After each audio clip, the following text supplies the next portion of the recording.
आज अंतरिक्ष से धरती के लिए रवाना होंगे शुभांशु शुक्ला। शाम 4:30 बजे ISS से रवाना होंगे शुभांशु। और आपको बता दें, कल दोपहर 3 बजे कैलिफोर्निया में उनकी लैंडिंग होगी। तो ये पूरा कार्यक्रम है।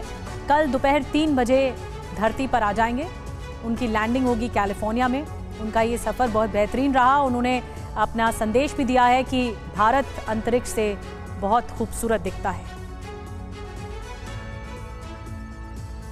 25 जून को जब शुभांशु शुक्ला स्पेसएक्स के फाल्कन 9 रॉकेट पर सवार होकर आसमान की ओर बढ़े, तो करोड़ों लोगों ने पहली बार अंतरिक्ष को इतने करीब से महसूस किया। वो पल इतिहास बना जब भारत का बेटा अंतरिक्ष की सरहद लांघ गया। अब इंटरनेशनल स्पेस स्टेशन से शुभांशु की धरती पर वापसी का वक्त नजदीक है।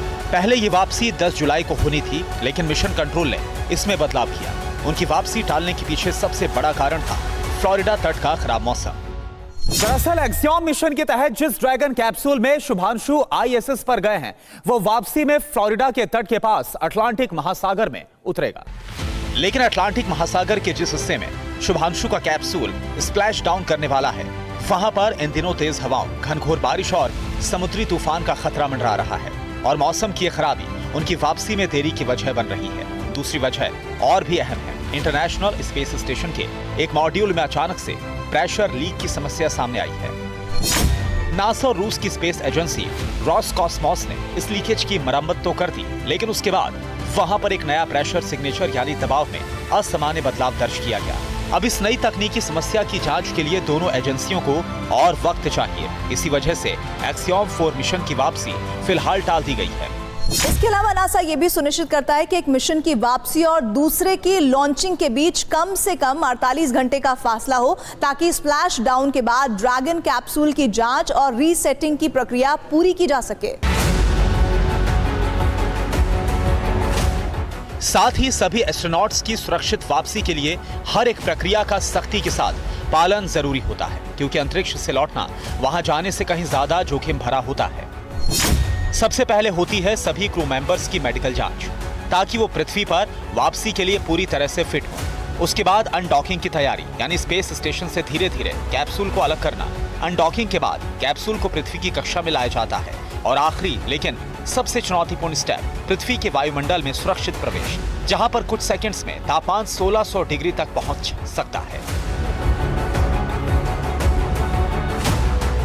अनडॉकिंग के बाद ड्रैगन कैप्सूल धीरे धीरे ISS से दूर जाने लगता है और यहीं से शुरू होता है पृथ्वी पर वापसी का सबसे संघर्षपूर्ण सफर। करीब 28 घंटे लंबी यात्रा, जिसमें हर सेकंड में हजारों गणनाएं होती हैं। इस दौरान कैप्सूल की रफ्तार, दिशा और ऊंचाई को धरती पर बैठे वैज्ञानिक पल पल नियंत्रित करते हैं।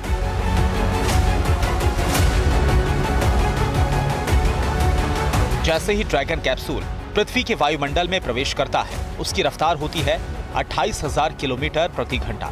और यही वो वक्त होता है जब पूरी टीम की धड़कनें थम सी जाती हैं। कैप्सूल की बाहरी परत पर लगी हीट शील्ड तब करीब 2000 डिग्री सेल्सियस का तापमान सहन करती है। यहाँ से आगे बढ़ने के बाद पैराशूट सिस्टम एक्टिव होता है, जो धीरे धीरे कैप्सूल की रफ्तार को कम करता है। और तब जाकर कैप्सूल अटलांटिक महासागर की लहरों पर एक सुरक्षित स्प्लैश डाउन करता है।